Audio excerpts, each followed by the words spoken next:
todo mundo está falando hoje sobre Olavo de Carvalho, tanto canais de direita quanto canais de esquerda. Você abre os canais que costumam falar sobre política, opiniões ligadas à política ou lados da política, e todos eles estão comentando porque realmente o Olavo teve grande influência já há muitos anos em todo o debate no Brasil sobre direita e esquerda. Ele influenciou toda uma direita que veio aí se opor ao pensamento de esquerda que era antidominante no Brasil. Então eu vou comentar o Nando Moura. Eu já fiz um vídeo sobre o falecimento do Olavo de Carvalho, que é o que o Olavo de Carvalho se foi, o que ele deixou para trás. Então o Nando Moura fez um vídeo e nos últimos tempos o Nando Moura já estava bem contrário ao Olavo de Carvalho, dizendo que ele se tornou o contrário de tudo aquilo que ele pregou durante anos. O Olavo disse que existia um imbecil coletivo, lançou um livro chamado Imbecil Coletivo, em que ele dizia que a esquerda criava um coletivo de pessoas que não raciocinavam e que queriam uma hegemonia política, uma hegemonia de poder, e que o Olavo hoje criou também uma massa de gados. Então, segundo Nando Moura, os bolsonaristas seriam essa massa de gados aí que o Olavo criou. O Nando Moura é uma pessoa bem ressentido com o Bolsonaro, com o Olavo, porque, segundo ele, o Bolsonaro traiu aquilo que ele mesmo prometeu.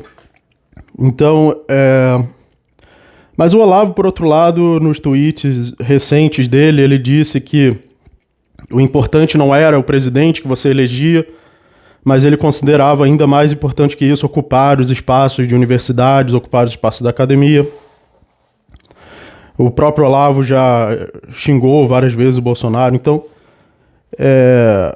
não dá para entender por que o Nando Moura leva essas coisas em um extremo tão grande. Porque num dia ele está a favor do Bolsonaro e ele sabe também que a outra opção seria o PT, né? E o PT, a gente sabe que eles são a favor de ditaduras da América do Sul, tá? Isso não é teoria da conspiração, isso é um fato, tá bom? Se você acha que não, o conspiracionista aqui é você, né? O fato que o PT e boa parte da esquerda apoiam ditaduras da América do Sul, apoiam a ditadura do Nicolás Maduro, apoiam a ditadura de Cuba, tá? Isso é um fato, não estou inventando isso. E não está aberto à discussão, não resta nenhuma dúvida sobre isso, certo? Então, é muito estranho, assim, o Nando Moura, do nada, ser contra o Bolsonaro e não importa também o outro lado. Se o segundo turno fosse Lula e Bolsonaro, em quem será que o Nando Moura ia votar, né? Isso eu estou analisando pela própria lógica do Nando Moura. Porque às vezes eu começo a criticar o que outra pessoa falou e as pessoas acham que eu estou fazendo afirmações. Eu não estou fazendo afirmação nenhuma. Como, por exemplo, um exemplo do Paulo Cogos. Eu estava criticando os argumentos dele sobre a igreja. Eu não estava afirmando verdades sobre a igreja, dizendo eu sei toda a verdade, né, sobre a igreja. Mas as pessoas querem entender assim. Tem gente que é desonesta mesmo, tudo bem. E também tem gente que tá desesperada por atenção e aí distorce desonestamente o que eu falei. Mas então, o Nando Moura parece ter ficado muito decepcionado com o Bolsonaro, com o Olavo. Segundo o Nando Moura, o Bolsonaro se aliou com pessoas que são de uma ideologia totalmente contrária e fez o contrário do que ele prometeu. Só que agora ele também tá apostando no Sérgio Moro, né? Então, agora ele tem uma nova promessa. Ele acreditou na promessa do Bolsonaro, essa promessa deu errado. Aí agora ele acreditou na promessa do Moro. Vamos ver se essa promessa vai dar errado de novo, né? Eu acredito que vai. Eu já faço essa profecia de que o Moro... Primeiramente que o Moro ele já não tem propostas muito direitistas, nem muito conservadoras, nem muito liberais, nem muito libertárias, né? Que são as coisas consideradas em geral como direita. Apesar de que eu não gosto de considerar o libertarianismo como direita e esquerda, ou esquerda. Eu não gosto da dicotomia direita e esquerda, acho que ela é pobre, acho ela uma simplificação que confunde apenas o debate. As coisas são muito mais... tem muito mais nuances do que isso, né? O libertarianismo não tem nada a ver com o conservadorismo, apesar de você poder ser as duas coisas, você pode também não ser as duas coisas. Pode ser uma das duas. Então, o Olavo, ultimamente, ele estava se posicionando muito a favor do catolicismo. Ele nem estava defendendo o conservadorismo, nem o capitalismo. Tinha um tweet lá do Olavo fixado, onde ele dizia que o inimigo é o comunismo, mas o capitalismo também é aliado ao comunismo. Ele não é contrário, né? Então, a verdadeira solução é o catolicismo, né? Então, o Olavo tinha como um dos seus maiores princípios o catolicismo. Pelo menos ele dizia que tinha, né? E a gente vê uma semelhança com o Paulo Cogos. Talvez o Paulo Cogos tenha copiado isso do Olavo, né? Para ele, o catolicismo está acima de tudo.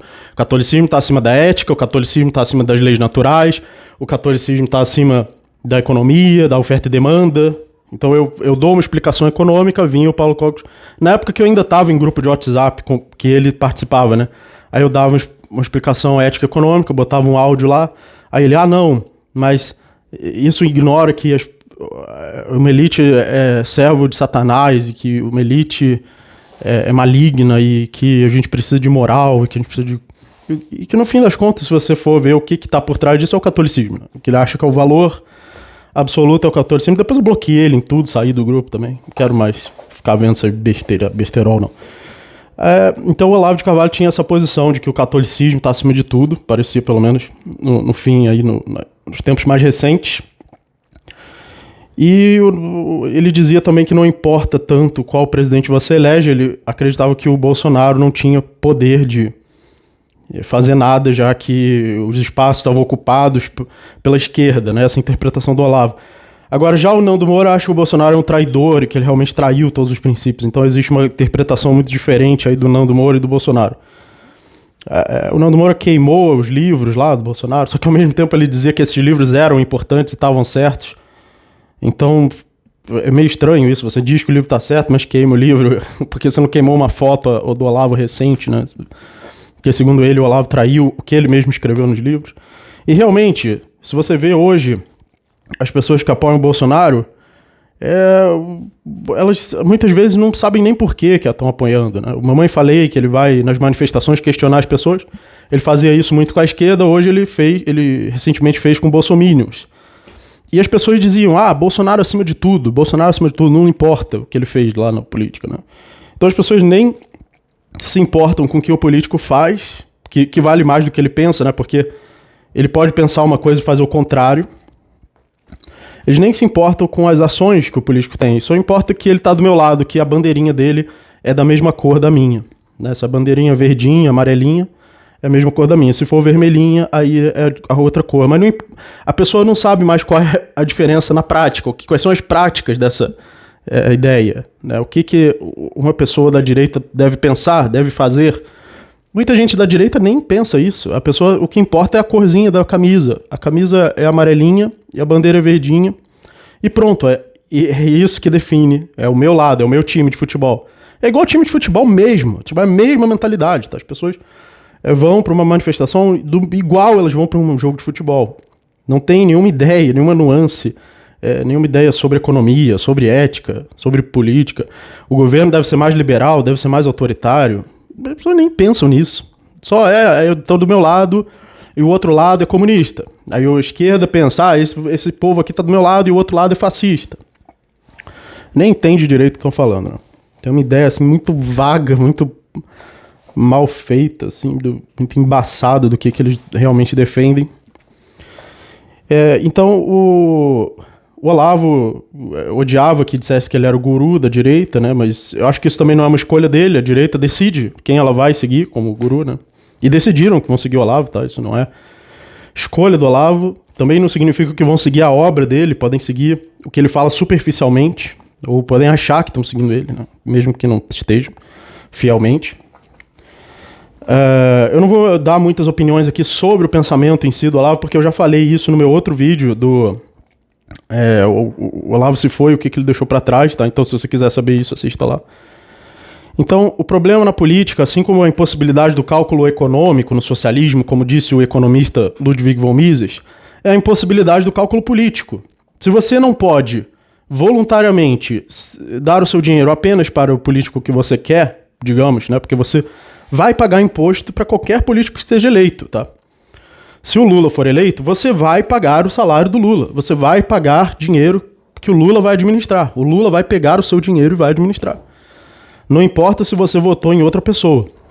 Você não escolhe quem vai administrar o seu dinheiro. Você não escolhe. Quem escolhe é 51%, é a maioria, né? E mesmo assim, só em opções pré-determinadas, que você já não pode mudar essas opções pré-determinadas, né? Então, do mesmo jeito que você não pode fazer um cálculo econômico no socialismo, já que as pessoas não fazem trocas voluntárias, assiste meu vídeo Não Existe Almoço Grátis, que eu explico um pouco sobre isso, você também não pode fazer o cálculo político, se você não pode escolher quem vai administrar o seu dinheiro. Então, você não tem como a gente realmente calcular qual político é melhor, qual é menos pior. Às vezes, o melhor é o mais incompetente, porque pelo menos ele não vai ter competência para te roubar, para te enganar, para te manipular, como políticos têm feito tão bem esse trabalho de manipular as pessoas, de criar uma legião de seguidores cegos, que seguem cegamente um líder, né? Então, infelizmente, a gente não tem uma massa pensante, a gente não tem uma massa com pensamento crítico. As pessoas não aprenderam pensamento crítico, né? Tá faltando isso, tá faltando um movimento de pensamento crítico que se espalhe pela população. Isso tá ausente, não existe. Então a gente tem muita dificuldade de saber, né? Ditaduras, por exemplo, como a ditadura venezuelana e cubana, como a própria Dilma falou numa live recente, essas ditaduras aconteceram por causa do controle do exército, por causa de armas, né? Por causa de uma questão militar. Então nem foi a eleição que mudou alguma coisa sobre isso, nem isso foi causado pela eleição, né? Então, por isso que a Dilma acredita que o Brasil não pode se tornar como a Venezuela. Isso ela falou honestamente, tá? Ela cometeu um sincericídio aí, digamos, né? Falando honestamente numa live, que eu fiz um react recente também dessa live da Dilma, ela disse que não pode acontecer a mesma estratégia da Venezuela no Brasil, para o revolucionário, né, dos socialistas, porque eles não têm o controle do exército, como eu tinha na Venezuela, né? Não tem a conivência do exército. Então nem isso foi decidido pela eleição. Nem a ditadura venezuelana foi decidida pela eleição. Então a eleição tá mudando muita coisa, sinceramente, né? Você vai acreditar agora em outro político, ou você vai acreditar cegamente no Bolsonaro, vai acreditar no Moro, aí daqui a pouco o Moro vai também fazer tudo ao contrário, né? No caso do Nando Moura, ele vai ver o Moro fazendo tudo ao contrário. E aí? Depois vai apostar em mais outro, e mais outro, e mais outro. Vai parar quando, né? Vai parar quando para pensar, peraí, não é possível que esse sistema esteja todo errado? Será que precisa ser a pessoa que está lá que está errada? Será que não é a máquina do Estado que produz isso? Será que a máquina não foi desenhada para produzir isso, em primeiro lugar, né? E a pessoa que entra lá vai se transformar nisso? Vai se transformar num político, num parasita, num manipulador? Então eu acho que o Nando Moura, ou ele vai ter que encarar isso, né? Ou ele vai ter que encarar que todo político que entrar lá vai virar um manipulador, vai virar um oportunista, ou ele vai virar um seguidor cego de algum político, seja do Moro. Talvez ele chegue no Moro e se canse, fala, vou seguir o Moro pro resto da vida, foda-se. Ou talvez ele aposte em mais outro político, e mais outro, e mais outro, e mais outro, e vai acabar quando, né? O próprio Nando Moura disse num podcast recente que ele não considera os ANCAPs seus inimigos, né? Não considera o Rafael Lima seu inimigo e tal. E, sei lá, né, Nando Moura? Se você quiser virar um libertário, estamos aí, né? Se você quiser se tornar um libertário, talvez seja uma coisa coerente aí para se fazer. Ia ser muito legal, você tem bastante alcance. Ia ensinar as pessoas propriedade privada, direitos individuais, capitalismo, né? Ele tem até o curso dele, Mestre do Capitalismo. Nunca vi esse curso, então não vou julgar. Então, o Olavo, ele defende essa guerra cultural, mas o resultado dessa guerra cultural, o que a gente vê hoje? Massas de bovinos, tá? Desculpa, massas de bovinos, não sei quantos seguidores eu vou perder mais 100, mais 200, mais 500, mais 1000. Mas eu quero falar a verdade, eu não tô aqui pra negociar seguidores. Você quer ir embora? Tchau, vai tarde. Né? Mas o que a gente vê hoje? Massas de bovinos de uma cor e massas de bovino de outra cor. A massa de bovino de um lado e massa de equino do outro. Tá? Não gostou? Vai embora? Tchau. Vai tarde. Então, É aquela história, não importa o que o político faz ou o que ele pensa. Quer dizer, o que ele pensa já pode não ser igual ao que ele faz, mas o que ele faz também vai ter que se adequar numa máquina do Estado. O Estado é uma máquina. Ele evoluiu para funcionar de uma certa forma. Então, nesse ponto, o Nando Moura tá certo, que o gadismo foi longe demais e que tem uns gados cegos que vão defendendo cegamente. Por exemplo, o Lilo Vlog. O Lilo Vlog, olha, desculpa se eu tô sendo ofensivo, mas é patético. É patético. Você entra no canal, o Bolsonaro é muito bom, né? Então é muito ruim vocês serem contra o Bolsonaro. Aí, porque o Bolsonaro, ele é bom, ele é uma esperança, né? Então o vídeo dele é isso, acabou. Ele liga a câmera, fala isso, desliga a câmera. Então é patético. Como é que vocês se contentam com uma coisa tão patética? Será que o ser humano, se você é cristão, por exemplo, acredita que o ser humano foi criado por Deus, será que não tem uma capacidade melhor do que isso? Isso é tudo que você pode fazer? Isso é tudo que o ser humano pode fazer? Não tem nada melhor? Não tem um potencial maior do que isso? E a gente já teve gênios, né? A gente já teve Mozart, Beethoven, Michelangelo. É isso. A gente evoluiu para chegar até isso. O Bolsonaro é muito bom, né? Então tem que ser bolsominion, né? Tem que ser Bolsonaro, né? Então pronto. Acabou o vídeo. Tchau, pessoal. Ajudem no Apoia-se. É isso. A humanidade evoluiu para chegar até isso. Então, vamos ver aí se o Nando Moura vai se decepcionar com o Sérgio Moro, ou se ele vai escolher outro político de estimação, ou se ele vai virar morista para sempre, ou se ele vai, sei lá, entender que esse sistema não vai funcionar. Não adianta. Não adianta tentar enfiar brócolis na boca do leão, que ele vai comer seu braço. Certo? Então, muito obrigado. Se você quiser saber mais sobre libertarianismo e escola austríaca, tem um curso de libertarianismo e escola austríaca aqui na seção para membros, exclusivo para membros. Torne-se membro do canal para, inclusive, apoiar esse canal. Muito obrigado e até a próxima.